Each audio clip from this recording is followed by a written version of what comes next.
Hey guys, so it's time to do a quick little speed test comparison here of the new Galaxy J3 2016. I want to compare it against the J5 and the J7, two of my favourite budget phones. So let's do this. Let's go. I think we're getting a Spreadtrum processor, which I'm not really sure about, to be honest. I think I had it in the J1 and I got rid of that phone because it was so bad.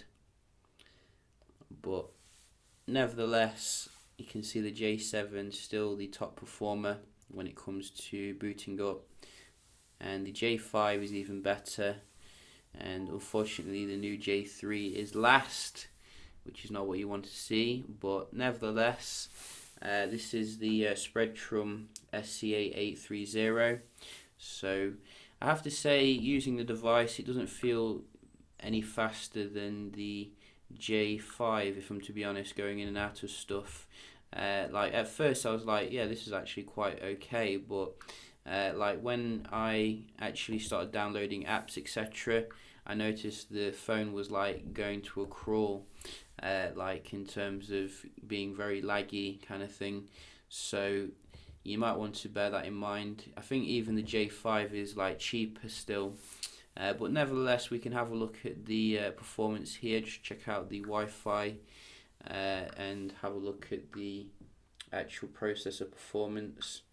So you can see we're on the same infrastructure. I think we're getting only 2G Wi-Fi support, unfortunately.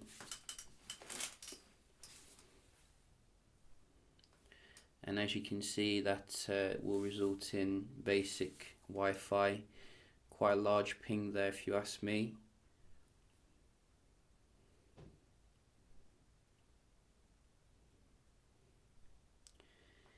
And quite good for the upload.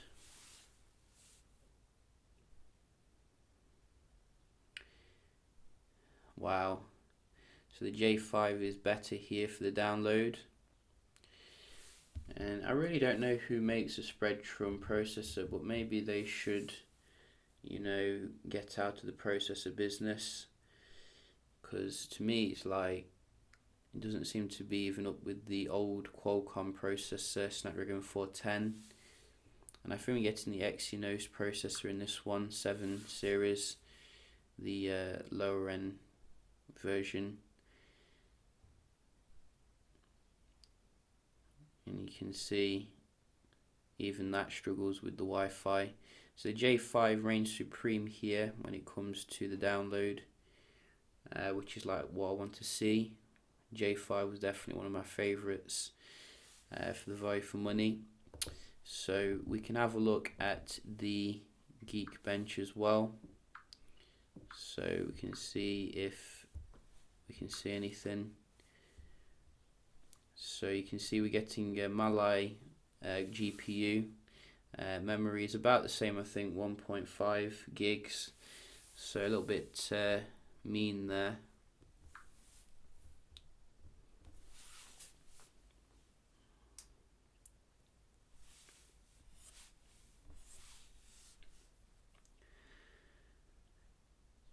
And I think for this one, the J7 will be dominant because, in my opinion, it has the best processor,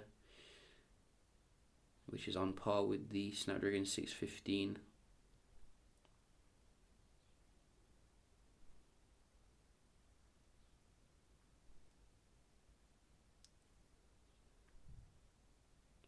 And the Spreadtrum is definitely keeping up here with the J5. It's not too far behind. And I think we're getting a 2600 mAh battery. So I'm guessing the battery life will be very good on the new J3. And also either 8 or 16 gigs internal storage. However, the camera is a slight downgrade apparently, 8 megapixel f2.2 versus the 13 megapixel 1.9 aperture in the J5. So that's but then again, you know, it is the J3, which is, I guess, supposed to be lower end on the J series.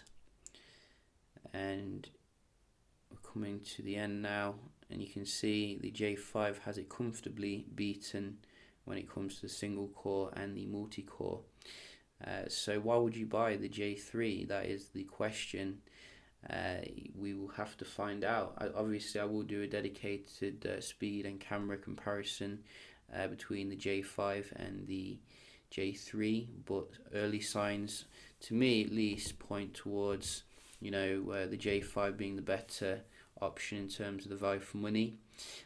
But you know, we'll have to definitely check that out. Obviously, we do get the newer, like looking TouchWiz here, which does look much more up to date, really. So that could be good. Also, I think the screen is a little bit brighter than the J5.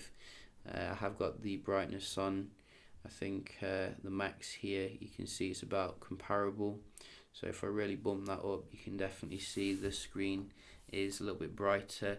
So there are some slight upgrades here and there, I think, but as I said, you know, I think the J5 probably offers a better value proposition at the moment, at least where I am. So yeah, just a quick little comparison here. As I said, I will be doing some more comparisons, so do stay tuned for that. Hope you enjoyed the video, and I'll see you in the next one. Cheers.